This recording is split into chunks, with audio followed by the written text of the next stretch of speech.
Boa noite, tá gravando. Boa noite mais uma vez para todos. A gente segue aqui nossa missão, estudando Direito Civil 2, fatos, atos e negócio jurídico, mais especificamente interpretação do negócio jurídico, que é a matéria que o item que a gente parou na última aula. Para revisar aqui de forma bem breve, antes de falar de interpretação, nós falamos das diretrizes do Código Civil, laicidade, socialidade, a operabilidade e concretude, são importantes para compreender isso aqui. Eu mencionei para vocês a importância de entender muito além da interpretação, que acaba sendo só o objeto da hermenêutica jurídica, mas isso a título de conhecimento mesmo, porque o próprio código, quando ele fala de negócio jurídico aqui, ele fala de interpretação. Lembrar da metáfora lá do Hermes, que ele seria uma espécie de mensageiro, né, entre a linguagem dos deuses, lá no direito romano, e os homens, e é por isso que vem a expressão hermenêutica, era como se fosse a função do Hermes que ia traduzir essa linguagem dos deuses para os homens. Por isso que a gente fala que a interpretação, ela vem da hermenêutica, tendo em vista que a hermenêutica, como eu coloquei aqui, ela é um conjunto de métodos, né? A própria ciência, ela é o caminho, o processo pelo qual você vai possibilitar a compreensão, a interpretação, a explicação, seja de fenômenos, seja de objetos, aqui mais especificamente do próprio negócio jurídico. A interpretação, portanto, ela vai permitir que aquelas partes que fazem parte do negócio jurídico, elas compreendam o objeto e a relação de uma forma geral. Vimos aqui que a interpretação ela está sempre relacionada à própria identificação do sentido da linguagem ali, o significado deve ser sempre compreendido, ou algumas vezes inclusive construído, e apesar de antigamente se falar que existiam alguns negócios jurídicos que eram tão claros que nem precisavam de interpretação, isso é uma falácia. Eu até brinquei com vocês que o professor Richard Palmer, ele chega a mencionar que até os animais, como por exemplo os cachorros, eles fazem, né, a hermenêutica, eles fazem a interpretação. Sente o cheiro para identificar se é para latir, é bandido, ou se é uma pessoa conhecida, ele vai pular e lamber, né, alguma coisa nesse sentido. Então vejam, a hermenêutica que vai criar um processo para você interpretar nada mais é do que pegar as informações, os dados que existentes ali e fazer com que aquilo se torne uma informação compreensível, né? Não é à toa que eu até coloquei aqui que a interpretação é a própria atividade intelectiva de compreensão, né? Você conseguir pegar aqueles dados e produzir neles uma informação. É isso, inclusive, que a Lei Geral de Proteção de Dados tutela. Ela protege esses dados espaços que dentro de um tratamento ele gera uma informação. Então, quando a gente pega dados, seu nome, seu e-mail, telefone, data de nascimento, enfim, são dados pessoais, esparsos, e aí a tecnologia ela tem uma ampla capacidade de interpretação, ou seja, pegar esses dados e gerar neles uma determinada informação. Por exemplo, falar onde você mora, né? Partindo desses dados, muitas vezes a tecnologia consegue identificar, por exemplo, quem é você, onde você mora, e por isso a preocupação com a tutela desses dados. Então, só para mostrar para vocês que a linguagem por si só, ela exige interpretação para que você consiga compreender o que é que está passando daquela informação ali. Não é à toa que quando a gente pega um outro idioma, a gente fica ali sem entender nada, né? A gente não consegue interpretar um idioma que a gente não compreende. A ideia aqui, portanto, é você pegar um negócio jurídico e a interpretação seria chegar ao sentido que ali se determinou. Aí a gente começou a falar que todo negócio jurídico deve ser interpretado, ok, até aí tudo bem. E logo em seguida eu falei para vocês que o Código Civil ele traça alguns critérios para que essa interpretação seja feita. O primeiro deles, está no artigo 112, fala o seguinte: nas declarações de vontade se atenderá mais à intenção nelas consubstanciadas do que o sentido literal da linguagem. Aqui existia uma discussão histórica a respeito da teoria da vontade e a teoria da declaração. Né? O que valeria mais? Aquilo que está declarado, escrito, ou aquilo que as partes realmente queriam? Né? E o código, nesse artigo 112, ele traçou como se fosse um meio termo. Né? Olha, vale o que foi declarado, mas se essa declaração ela não tiver tão adequada à vontade das partes, você vai dar mais sentido à vontade. A gente vai mencionar um pouco disso, ganha muita importância nos contratos de adesão. Por quê? O que é o contrato de adesão? É aquele que ele é elaborado de forma unilateral só por uma parte. Então, por exemplo, quando você contrata um serviço de internet na sua casa, a maioria deles, pelo menos até hoje os que eu já vi, todos eles são de adesão. Você só assina. Tudo que está naquele negócio jurídico ali foi elaborado, foi construído de forma unilateral pela empresa. Aqui em casa, por exemplo, a Vivo. E aí como que você interpreta esse tipo de negócio jurídico? Né? Como que você interpreta um negócio jurídico de adesão? Como ali não existe uma vontade, na verdade assim, como ali a declaração, a escrita, a linguagem que está literal, ela foi redida por uma parte só, você tem a ampla possibilidade de abuso. Então o próprio código, a própria lei, ela determina que a interpretação será sempre feita de modo a favorecer aquele que tão somente assinou. Porque a chance dele ter uma vontade diversa daquilo que está escrito é grande. E aqui a gente está vendo que vai se atender mais à intenção do que o sentido literal, né? O código ele busca essa proteção à parte mais fraca, que tão somente assina contratos quando eles são de adesão. Beleza, isso tem relação, inclusive, com o próprio artigo 103 que a gente leu, que é o da boa-fé objetiva, tendo em vista que com os acréscimos que ele sofreu pela Lei de Liberdade Econômica, no parágrafo 1º e 2º, você vê lá, o primeiro inciso, inclusive, fala que a interpretação será sempre feita de forma mais favorável àquele que só aderiu, àquele que só aceitou. Uma demonstração de que o código ele exige que a pessoa que redija um negócio jurídico ela tenha ética. Por isso a gente está falando aqui de boa-fé objetiva. Ela faça algo que não penda para o sentido de abuso ou que não se aproveite da sua situação ali de poderio ao realizar o contrato. Beleza. A gente até mencionou aqui a questão da boa-fé na sua função interpretativa. Dei um exemplo para vocês. Contrato de plano de saúde denominado cobertura total. Posteriormente negou a cobertura ao consumidor para determinadas doenças, as chamadas doenças infecto-contagiosas, e o STJ entendeu que quando você oferta um negócio jurídico com a denominação cobertura total, a boa-fé interpretada ali só permite que você conclua que não tem nenhum tipo de restrição de cobertura, tendo em vista que foi vendido, né, como cobertura total. Esse seria um exemplo interessante da gente falar aqui de função interpretativa da boa-fé, e a gente pode avançar trabalhando aqui o nosso assunto para dizer o seguinte, colocar aqui uma atenção. Atenção porque, segundo o Código Civil,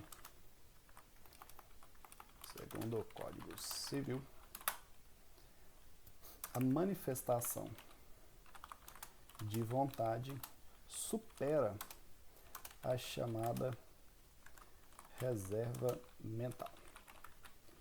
E aí eu coloco isso como uma atenção, como um destaque, e já mostro para vocês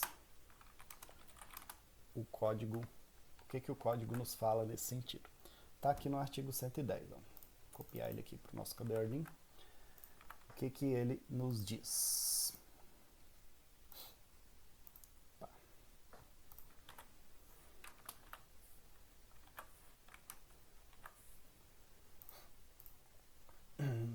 Artigo 110 do Código Civil basicamente diz o seguinte: a manifestação de vontade subsiste, ou seja, ela continuará valendo, ela sobrepõe, ainda que o seu autor haja feito reserva mental de não querer o que manifestou, salvo se dela o destinatário tinha conhecimento.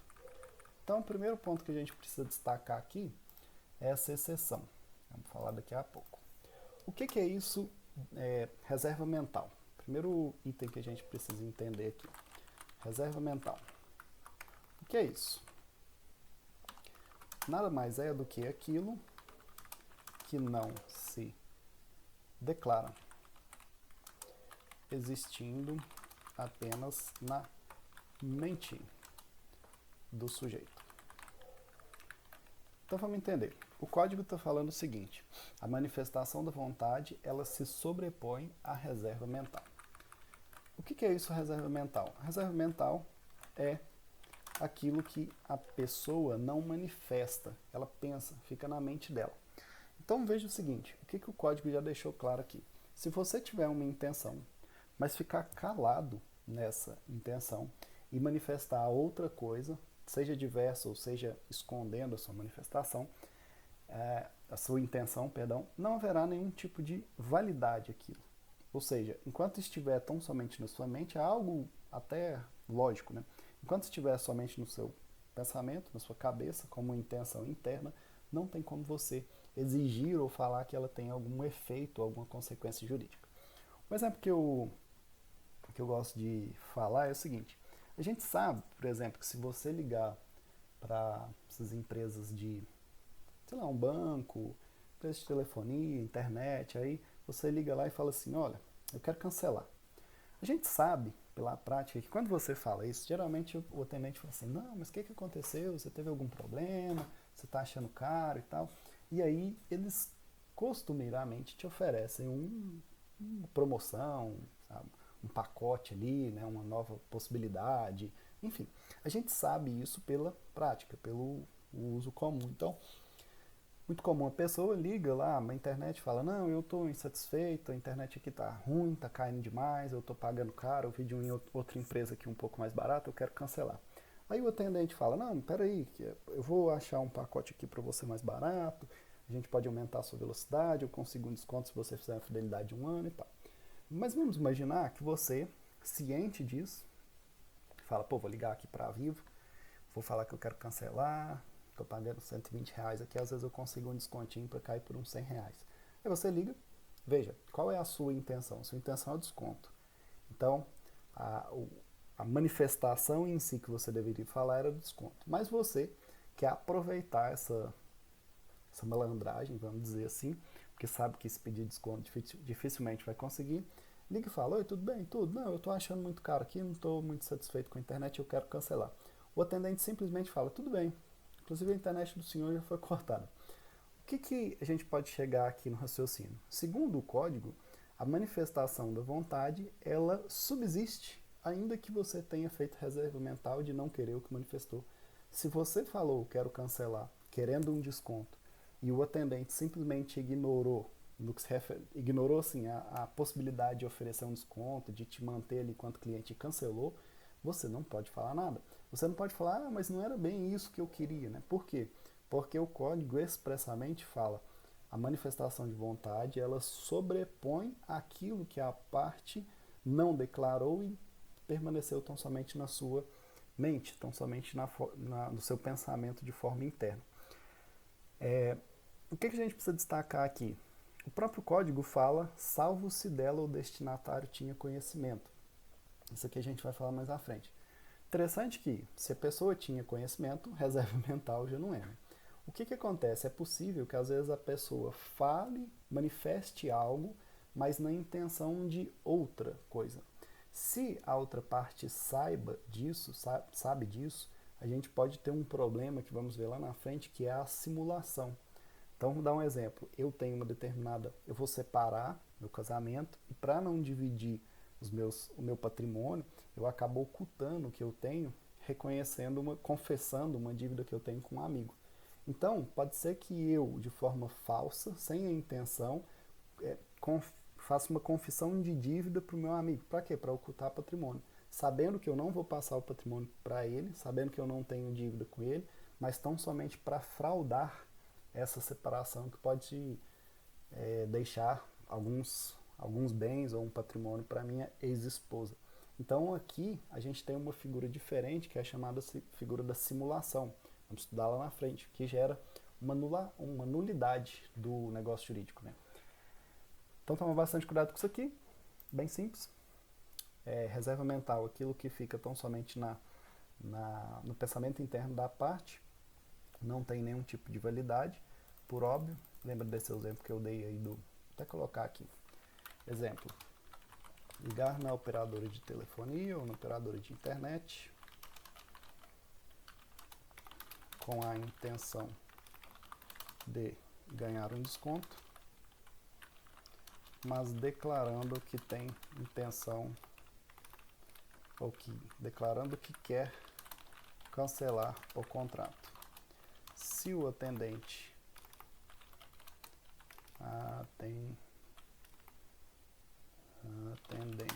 cancelar, não haverá nenhum tipo de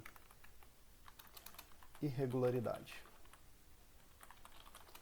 tendo em vista que o querer desconto era uma reserva mental. Então, beleza. Ficarem atentos com isso. Subsiste na declaração da vontade aquilo que se manifestou e desconsidera-se a reserva mental, a não ser que essa reserva mental seja de conhecimento da outra parte. E aí, nessa situação, você pode ter uma simulação, que é um vício, e aí a gente vai ver isso lá na frente, é um problema, né, no negócio jurídico que vai gerar nulidade. Beleza. O que mais que a gente precisa destacar aqui? Atenção, colocamos uma atenção 1, vamos colocar um novo atenção. Atenção 2.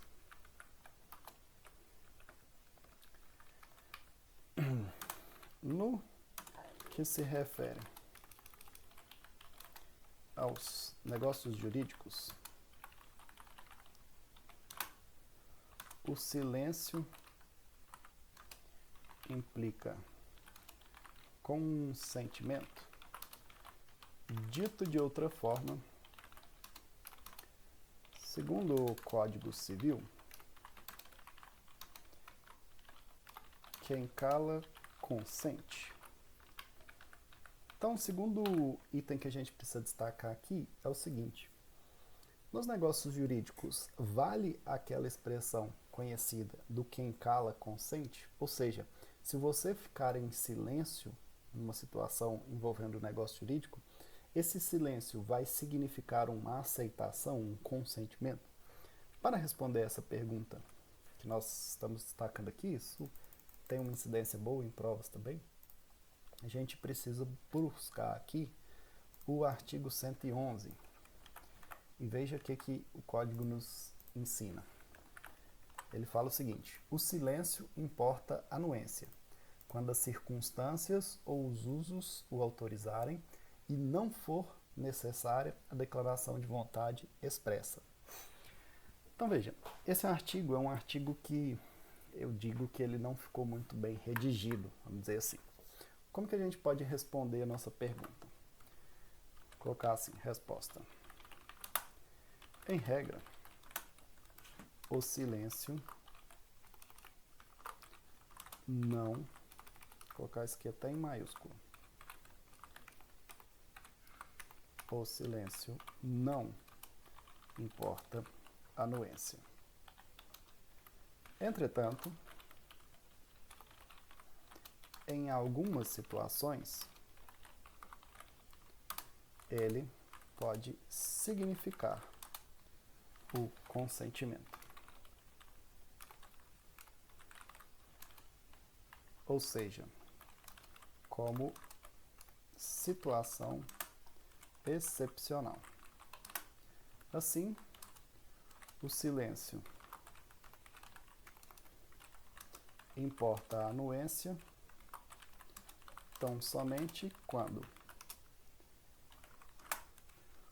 o ato não depender de manifestação de vontade expressa ou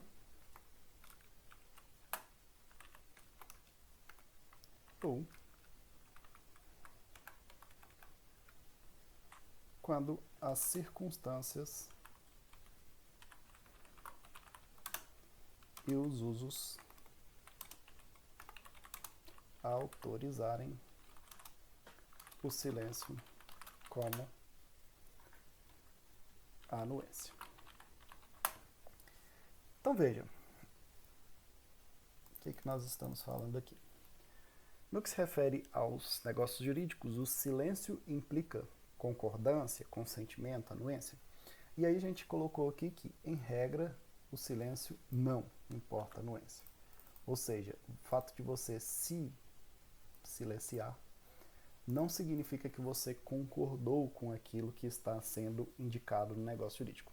Mas é possível que o silêncio ele represente uma vontade, represente uma concordância e feche um contrato?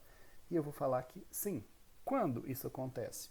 Quando, e tão somente quando, não tiver necessidade de uma manifestação expressa, você não precisar, por exemplo, de uma assinatura, de uma declaração por escrito, se você não precisar de uma escritura pública, se não precisar de uma manifestação de vontade expressa, tudo bem, o silêncio pode aparecer aqui como uma forma de anuência.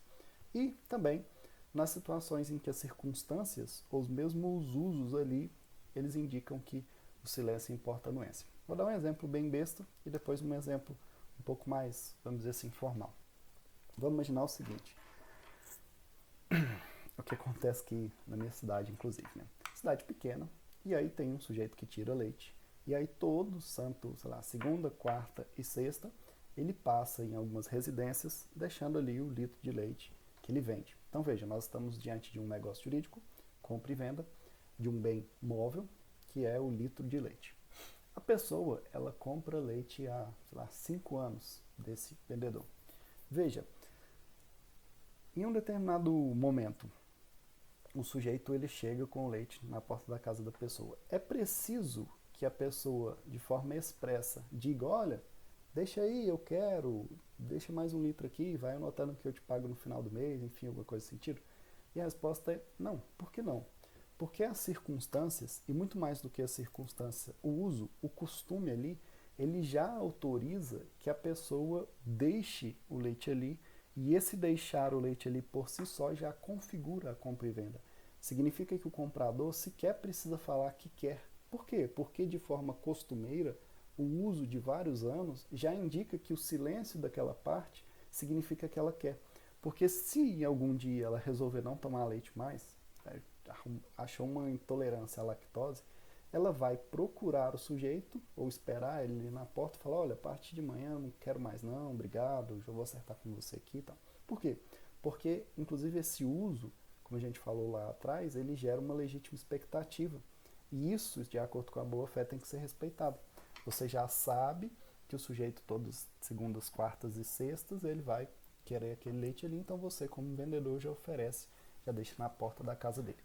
Esse seria um exemplo em que o silêncio ele importa a anuência. Se a pessoa não quiser mais aquele leite, não quiser mais comprar aquele produto, ele precisa informar, tendo em vista que as circunstâncias ali, o costume, o uso, o tempo que aquela negociação foi renovada, ele exige que o silêncio seja rompido para indicar uma falta de anuência, uma falta de consentimento ali. Um outro exemplo um exemplo assim um pouco mais rebuscado que a doutrina indica, é o caso em que a pessoa é herdeira.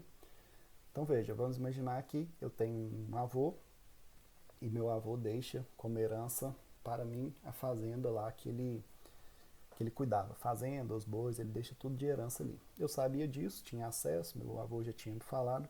E aí ele falece e eu precisaria reconhecer essa herança e aceitá-la. Veja, a gente tem uma falsa percepção de que esses contratos que são benéficos, como uma herança, uma doação, né, não tem por que você exigir a aceitação. Mas pense que muitas vezes você pode estar ganhando algo que você não quer. Né? Imaginar aqui que essa herança é sei lá, um grupo de pitbulls. Né? Meu avô criava pitbulls. E ele me deixa de herança 6 pitbulls para eu cuidar, trazer aqui para casa e tal. Então eu posso aceitar, posso não aceitar, não tem problema. Eu posso recusar uma herança, eu posso não querer aqueles bens que são deixados para mim como herança. Mas onde eu quero chegar aqui? O simples fato de eu tomar posse dos bens que me são deixados como herança já significa que eu aceitei. Então, no meu exemplo, se eu fosse para a fazenda, começasse a cuidar do gado ali, tratar das vacas e tal, já tirasse cópias da chave ali, da porteira e tudo, já começasse a pagar o salário, organizar a vida do vaqueiro, alguma coisa nesse sentido aqui, o fato de praticar atos de proprietário já é uma indicação de que eu aceitei aquela herança. Então eu não preciso falar, não preciso de uma manifestação expressa Nesse caso, seria um exemplo em que o silêncio importa a anuência. O meu silêncio enquanto herdeiro, mesmo que não demonstre a anuência aqui, essa anuência será revelada pelos meus atos, a posse ali dos bens que me são deixados como herança. Então, essa seria a segunda tensão aqui que a gente destaca. E aí, para fechar, um terceiro item muito importante, deixei aqui algumas itens para a gente trabalhar, já passando ele, atenção 3, a interpretação restritiva. A terceira atenção que a gente vai destacar aqui é cuidado, não vai ser nem atenção, vamos colocar assim, cuidado. O cuidado com o quê? Em alguns negócios jurídicos, cuidado, em alguns negócios jurídicos, o próprio código determina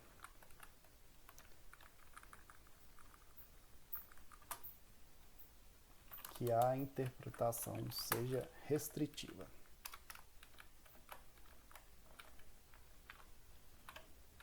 O que isso significa? Quando você está fazendo uma interpretação, você pode fazer uma interpretação literal, que é exatamente aquilo que está escrito no negócio jurídico, aquilo que está literalmente ali na linguagem. Você pode fazer uma interpretação extensiva, que vai um pouco além do que está escrito ali, e você pode fazer uma interpretação restritiva, que se limita àquilo ali. Vou dar um exemplo. Quando o Código Civil fala família, ou mesmo fala casal, a interpretação que se faz hoje, de acordo com o STF, é uma interpretação extensiva. Qual é a interpretação extensiva? É que a família pode ser tanto um homem e uma mulher, pode ser uma mulher e uma mulher, pode ser um homem e homem. Alguns autores defendem até a possibilidade de trisal, 3 pessoas. Pode ser só uma pessoa, pode ser o homem e a filha, pode ser a mãe e a filha. Então veja, a interpretação é extremamente ampla. Não se limita àquele conceito de família que se tinha, ou mesmo de casal, uma pessoa, um homem e uma mulher. Como a própria Constituição fala, né? Ela fala lá que é possível a união estável entre um homem e uma mulher. E aí o STF, fazendo a interpretação extensiva, conforme a Constituição, diz que é possível também você ter união estável de pessoas do mesmo sexo, não tem problema. Quando fala homem ou mulher ali, era um parâmetro que se tinha à época, mas que nada impede que sejam 2 pessoas do mesmo sexo. Beleza. E aí veja, essa interpretação que vale hoje, quando a gente pensa em família, em casal, no âmbito do direito civil, a interpretação para a ampla maioria da doutrina e para a própria jurisprudência do STF é no sentido de alargar, ampliar esse conceito. Só que você verifica alguns autores mais conservadores que vão falar, não, a interpretação aqui tem que ser literal e que ao mesmo tempo será restritiva. Se fala a Constituição que a união estável é possível entre homem e mulher, ponto final, é um homem e mulher. Não pode ser homem-homem, não pode ser mulher-mulher. Beleza. Só para mostrar para vocês como que a gente vai entender essa interpretação extensiva ou ampliativa e a interpretação restritiva. Interpretação restritiva é muito comum no direito penal, né? Então, se lá no direito penal se fala arma branca, acabou, não pode ter nenhum tipo de outra arma. Ou arma de fogo, né? Como foi uma alteração mal feita esses tempos para trás na qualificadora de furto, que falava lá com arma de fogo. Significa que se o cara tiver com uma faca, não é arma de fogo, não enquadra naquela qualificação ali. Foi mudado, mas por um tempo essa alteração errada aí ficou valendo e muito sujeito criminoso acabou se beneficiando com isso. Mas onde eu quero chegar aqui para vocês? Os negócios jurídicos, em algumas situações, eles devem ser interpretados de forma restritiva. Por quê? Porque o próprio Código Civil assim o diz. E onde que ele fala isso? Ele fala no artigo 114, aqui, ó, que é o último artigo que trata da parte inicial de negócios jurídicos aqui. O que o 114 nos diz? Ele fala, os negócios jurídicos benéficos e a renúncia interpretam-se estritamente. Então veja, o que o código ele quer dizer aqui? Sempre que você tiver um negócio jurídico que beneficia só uma parte, por exemplo, a doação, ou mesmo a doação acho que é o exemplo mais tranquilo aqui. Sempre que você tiver uma doação, que é um negócio jurídico que só beneficia uma parte, alguém perde algum patrimônio ou outra pessoa só ganha, ou mesmo uma renúncia, em que a pessoa se abdica de um direito, você só pode interpretar aquilo de forma restritiva, de maneira estrita, não se amplia a interpretação nesse sentido. Um exemplo que a gente pode dar aqui. Vamos imaginar que você recebeu uma fazenda. Então você acabou de receber como doação uma fazenda de um determinado parente seu. Uma tia que está muito doente e não está conseguindo trabalhar, você está sempre ajudando ali, ela resolveu te doar aquela fazenda. Veja, ela te doou a fazenda. Beleza. Fez a escritura pública, tudo bonitinho. Lá na escritura pública consta, né, o tamanho do imóvel. Por que escritura pública? E aí é até bom a gente revisar isso aqui. Olha aqui o que fala no nosso artigo 108. A escritura pública é essencial à validade dos negócios que tenham como objeto aqui a constituição, transferência de direitos reais sobre imóveis de valor acima de 30 salários mínimos. No meu exemplo aqui, uma fazenda com valor acima de 30 salários mínimos, ela só pode ser transmitida, só pode ser feita a sua transferência a partir de escritura pública, que é o tipo de formalidade que você precisa fazer lá no cartório. Beleza, então vamos imaginar que no meu exemplo aqui eu acabei de receber uma doação de uma fazenda. Vamos escrever aqui escritura pública, artigo 108. Fui com minha tia lá no cartório, a gente fez tal, escritura pública bonitinho, tá pronto a negociação. Eu acabei de me tornar agora proprietário dessa fazenda. Mas não basta a escritura pública. Por quê? Para esse tipo de negócio jurídico se confirmar, se aperfeiçoar, eu preciso registrar essa escritura pública lá na matrícula do imóvel. Só que existe um pequeno problema. Qual o problema, né? Esse registro ele tem um custo. Você paga uma determinada tributação ali pelo esse serviço. E não é barato, inclusive, né? Exatamente por isso que esse pessoal de cartório ganha tanto dinheiro. A pergunta que se faz é: minha tia me doou a fazenda. Pergunta-se: essa doação engloba o valor necessário para fazer o registro? Em resumo, será que eu posso exigir que a minha tia, além da doação, pague esse valor necessário para fazer o registro e transferir efetivamente a fazenda dela para mim? E a resposta é não. Por que não? Porque quando falou doação da fazenda, ponto final. Fazenda é fazenda. Inclusive, se tiver algumas benfeitorias agregadas ali, né, algumas pertenças, um trator, às vezes uma colheitadeira, sei lá, né, algumas vacas, se não constar na escritura pública que isso faz parte da doação, por uma interpretação estrita, você tem que tirar tudo isso. Tudo isso não faz parte da doação. A doação fala do imóvel rural. Então, a gente vai interpretar imóvel rural. Imóvel rural não contempla semoventes, né? A ideia lá de porteira fechada, né? A não ser que esteja lá expresso, né? Veja, aqui na interpretação restritiva, nós nos apegamos muito ao que está escrito de forma literal no negócio jurídico. É aquilo e ponto final. Se falou imóvel rural, a terra e tal, ponto final. Agora se falou dos animais, dos tratores, enfim, não tem problema. Mas, insisto, sempre estrita. A interpretação ela é sempre limitada, ela se fecha tão somente aquilo que expressamente está contido, né? Para fechar o nosso exemplo aqui, doação de uma fazenda, se não houver nada expresso no negócio jurídico,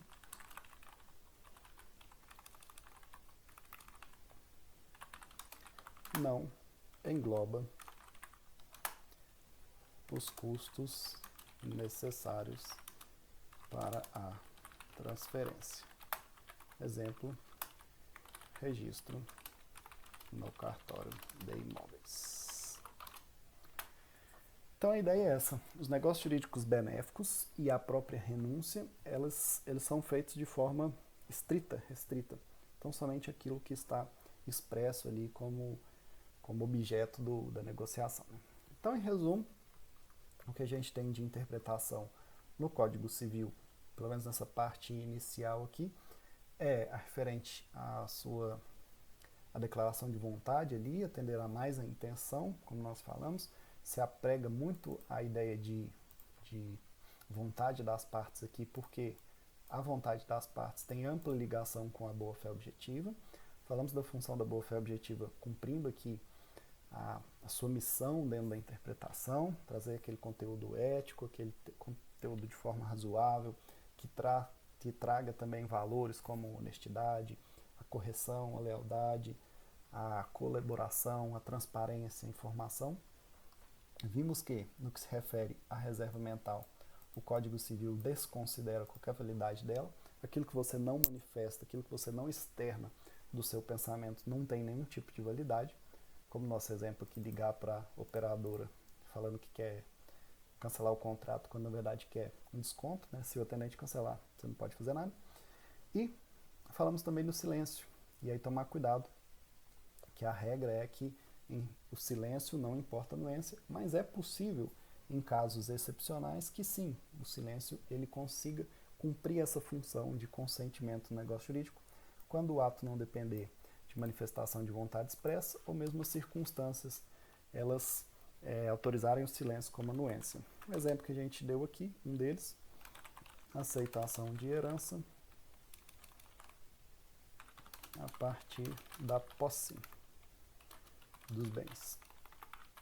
Seria um caso típico aqui, em que você, mesmo diante do silêncio da parte, considera que ele aceitou, que ele anuiu, a partir do momento em que ele é um beneficiado pela herança e ele não fala nada, mas toma a posse ali, começa a cuidar, passa a exercer os atos de proprietário dos bens, você passa a entender que ele aceitou.